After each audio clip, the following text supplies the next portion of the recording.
Զրուցում են կրթության փորձագետ Ատոմ Մխիթարյանի հետ։ Պարոն Մխիթարյան, իշխանական ընտանիքը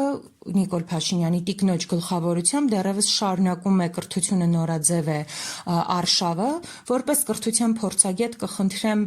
ասեք, թե այս ընթացքում այս արշավը կրթության վրա առհասարակ ինչ դրական ազդեցություն է ունեցել, եթե ոչ հակառակը։ Ուրեմն երկու բան պիտի ասեմ, առաջինը դա իսկապես արշավ է, քարոզ արշավ է, բայց որևէ կապ չունի կրթության հետ, սա առաջինը, որովհետև ինձ բազմաթիվ զանգեր են եղել ուսուցիչների կողմից, որոնց տիպողաբար, երբեմն նաև խաբելով տարել են այդ հանդիպումներին, որտեղ Մովսես Խորենացուց ողբի մի հատված իրենց ընթերցում է կատարվում, այսպես արդեն ռիտուալ է դարձել դա, եւ հետո քննարկում կրթության մասին, բայց դա իրականում քարոզարշավ է սկսված ընտրություններից առաջ։ Ի նկատի ունեմ պարլամենտական ընտրությունները, որոնք չի բացառվում, որ կարող են լինել նաև 2025 թվականի ընթացքում։ Իսկ երկրորդ, արդյոք կրթության վրա դա որևէ ազդեցություն ունենում է, այո, ունենում է բացասական իմաստով, որովհետև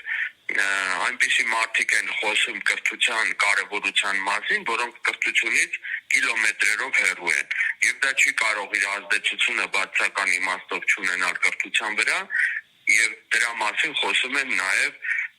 թվերը, մասնավորապես եւ դպրոցներում աշակերտների թվի պակասը, եւ նրանց անգրագիտության մակարդակի աճը, եւ ուսուցիչների դուրս գալը դպրոցներից եւ թափուր հաստիկները եւ այլն։ Այս ամբողջը բացական ուղղությամբ է տանում մեր կրթական համակարգը։ Պարոն Մխիթարյան, ինչու է հենց այս ձևը ընտրվել, ինչու են սկսել կպնել կրթությունից, փորձել դա արժե զրկել։ Դա ամենահեշտ ձևն է կառավարելի դարձնել իրավիճակը, եթե ունես անգրագետ հասարակություն, դա նաև մեր ազգային արժեքներին հարվածելու ամենակարճ ձևն է նորից, որովհետև տեսեք, եթե այդ նույն բանը մեր թշնամին ուզենար անել, այսինքն ինչ որ ձև մեր ազգային արժեքներին հարվածել, դա